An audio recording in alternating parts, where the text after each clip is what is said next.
Em O Condenado à Morte Escapou, é um filme que se passa durante a Segunda Guerra Mundial e acompanhamos um tenente francês, Fontaine, que faz parte da resistência, que foi capturado.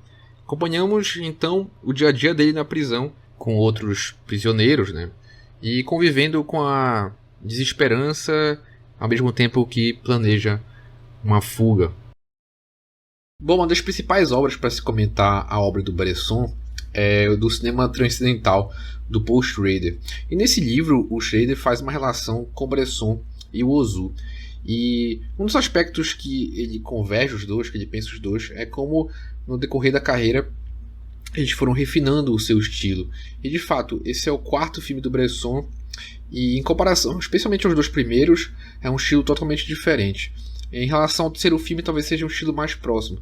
Mas esse filme já aponta uma tendência que o Bresson vai seguir no decorrer da carreira. E para quem não tem tanta familiaridade com a obra do diretor e está acostumado com uma linguagem mais hollywoodiana, talvez seja uma experiência até talvez frustrante, assim. Talvez ache o filme um pouco tedioso. Eu lembro da primeira vez que eu assisti o Yasujiro Ozu, né, que é outro diretor que o Schrader comenta no livro dele, né, e compara com o Bresson. E eu acho que a experiência é semelhante. Tem esse impacto inicial de ter esse cinema com ritmo, um tempo totalmente diferente, né, do que a gente está acostumado, mas ao mesmo tempo que tem essa impressão inicial, eu acho que abre uma nova experiência de fruição do cinema. Mas tem uma frase dentro do livro do Schrader que eu acho que talvez esclareça melhor um pouco sobre essa abordagem, né? Aspas para o Schrader: como Ozu, Bresson tem uma antipatia pelo enredo.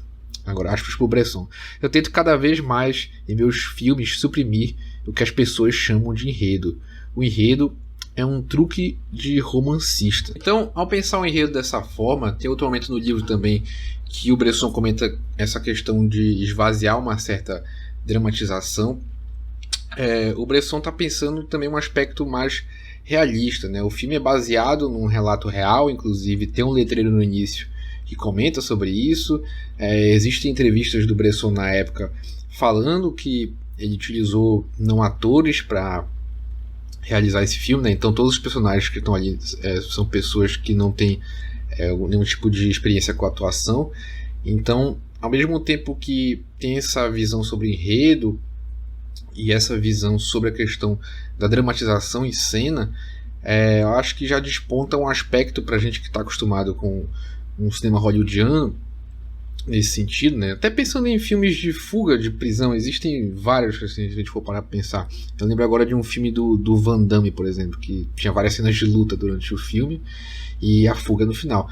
Mas pensando em todos esses aspectos que o Bresson levanta sobre enredo, sobre dramatização, a gente já percebe de cara, até pensando na comparação com o Ozu, né, uma questão diferente em relação ao ritmo do filme, uma questão diferente em relação à própria interpretação dos personagens, em como existe um cuidado diferente em relação ao ritmo que os personagens estão fazendo algum tipo de ação. No caso, nesse filme tem todo um cuidado em relação a como o personagem do Fontaine elabora os instrumentos que ele vai utilizar para a fuga.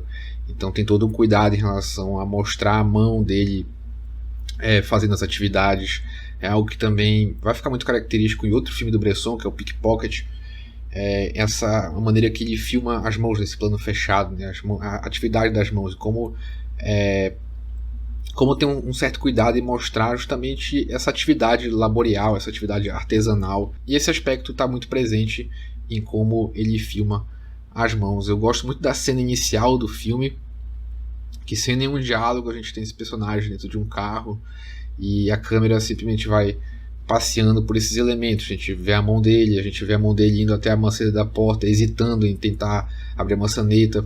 A gente tem o motorista e a câmera acompanhando também o movimento da mão do motorista, se ele vai puxar para estacionar o carro, até que o personagem do Fontaine tenta fugir e de novo ele é pego. A gente vê ele sendo pego, na verdade a gente não vê ele sendo pego, mas a gente sabe que ele foi pego pelo som também e pelo carro no fundo. Então o Bresson ele esvazia essa questão do drama. Ele tem essa relação com o enredo, mas ao mesmo tempo isso não impede ele de trazer esse entendimento sobre o que está acontecendo. Ao mesmo tempo que esse foco na ação traz um certo didatismo até sobre o que a gente está vendo, isso também tem um efeito direto sobre essa noção de causa e efeito sobre o que está acontecendo em cena, né? Sobre as imagens que a gente está vendo. Então, apesar do filme esvaziar essa questão mais próxima talvez do cinema hollywoodiano, narrativo, ao mesmo tempo é muito claro as ações dos personagens, é muito claro as intenções dos personagens. Acho que até essa noção que o Bresson tem com o enredo se reflete também muito diretamente em relação ao título do filme, né?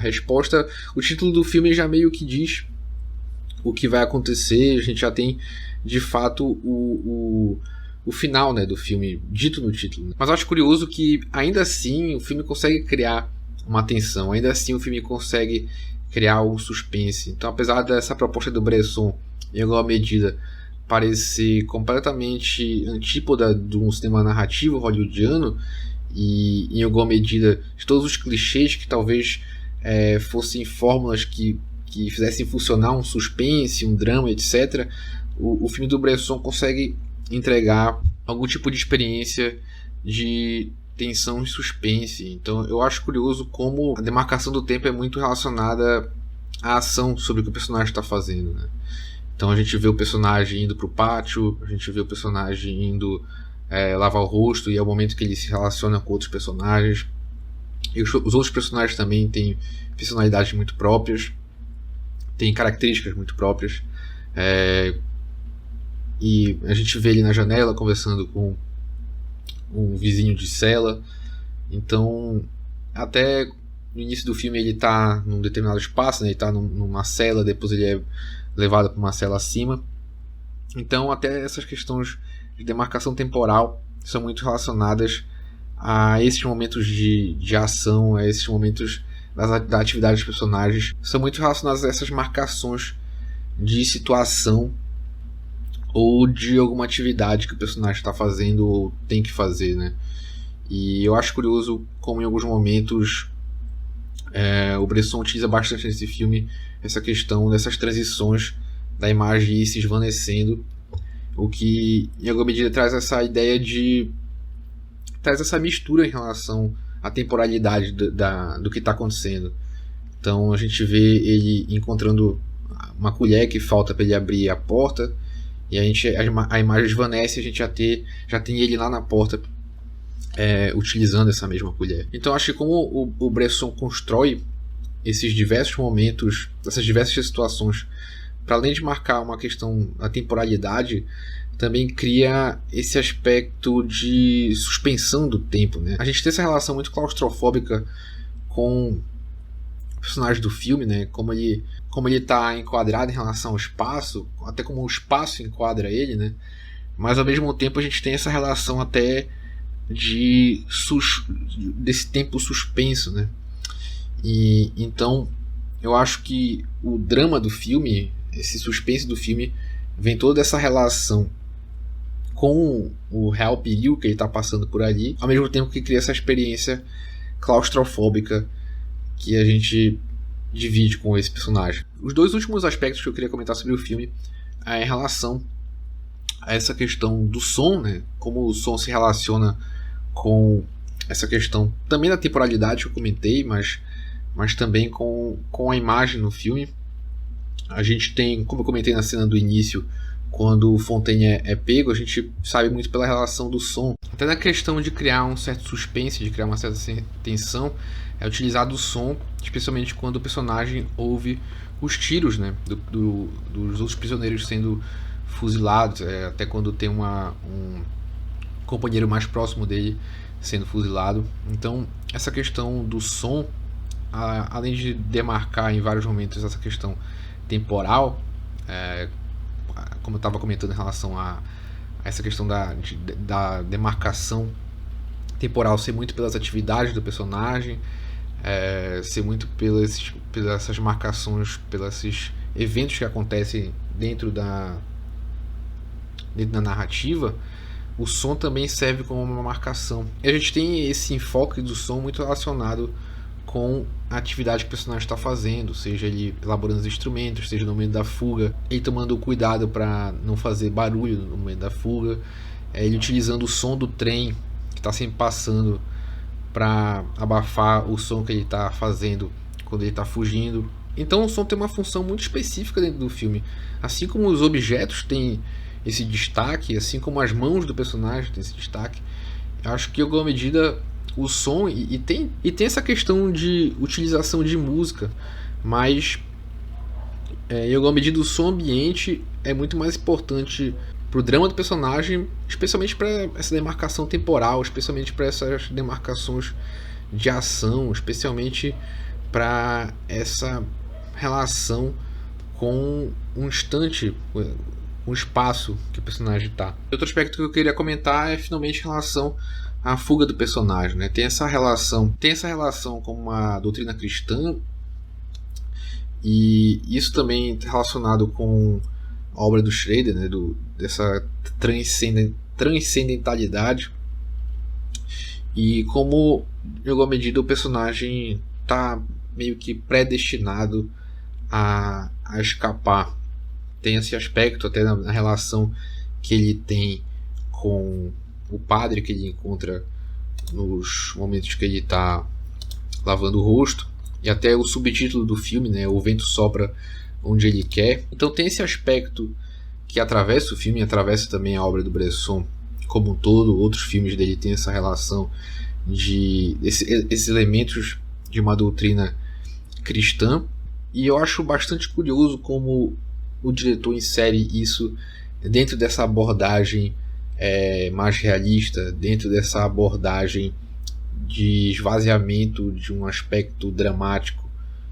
Eu acho que isso traz um elemento que em alguma medida poderia parecer estranho, mas eu acho que faz total sentido até se pensar nessa relação de fé e transcendentalidade. Eu acho que, pensando dramaticamente, eu gosto como isso é construído no decorrer do filme, como essas coincidências vão se construindo no decorrer do que a gente pode chamar de trama, né? Não sei se o Bresson gostaria de chamar de trama.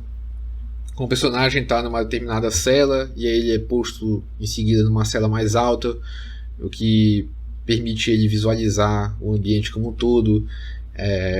Em seguida ele tem um amigo dele sendo pego e que traz informações importantes para ele sobre elementos que ele vai precisar em relação à fuga, e finalmente no final do filme, quando ele percebe que a prisão está mais lotada, então as celas agora tem 2 pessoas e ele é condenado à morte. Em seguida, quando ele chega, já tem um jovem na cela dele, e ele fica nesse dilema se ele mata esse jovem ou chama ele para fugir junto com ele, ou se esse jovem é um espião ou não. Então eu acho interessante como o filme, apesar de o final ser esse aspecto transcendental que o Schrader comenta, o filme vai construindo essas coincidências, e mesmo que tenha essa ideia essa proposta que aponte mais para um realismo, essas coincidências vão se construindo de uma forma coesa, o que permite até esse final relacionado com essa questão mais transcendental, especialmente no final, quando ele percebe que ele não conseguiria fugir se aquele jovem não tivesse vindo para a cela dele. Então tudo vai se construindo para ele conseguir realizar essa fuga. O que é curioso de novo, né? A gente tem todos os elementos, o título do filme, essas coincidências que vão surgindo, mas ao mesmo tempo acho que muito por essa relação de como o Bresson cria esse suspense, cria essa relação com a temporalidade. Eu acho que isso cria uma tensão que ao mesmo tempo que tudo aponta que a gente vai ter um final feliz, né? A gente vai ter a fuga do personagem, ainda assim a gente fica nessa tensão. E justamente talvez como se esvaziou esse aspecto dramático, né? Eu acho que em alguma medida a gente experiencia essa tensão e essa falta de esperança que atravessa esse ambiente, né? Acho que o filme como um todo é atravessado dessa falta de esperança, é atravessado dessa noção de morte, é atravessado dessa nessa noção de perigo, né? Tem esse ambiente de perigo, mas ao mesmo tempo a esperança, né? A salvação vai se construindo no decorrer dessas pequenas ações, dessas pequenas coincidências. Então é isso, esse foi o filme de hoje. Fique à vontade para comentar o que você achou do vídeo e também se você já assistiu esse filme, o que você achou desse filme ou outros filmes do Bresson. E também comente sugestões para próximos episódios de algum filme que você queira ver aqui. Na descrição do vídeo também tem o link para o meu podcast, se você gosta de podcast. É isso então, obrigado pela atenção e até o próximo vídeo. Tchau, tchau.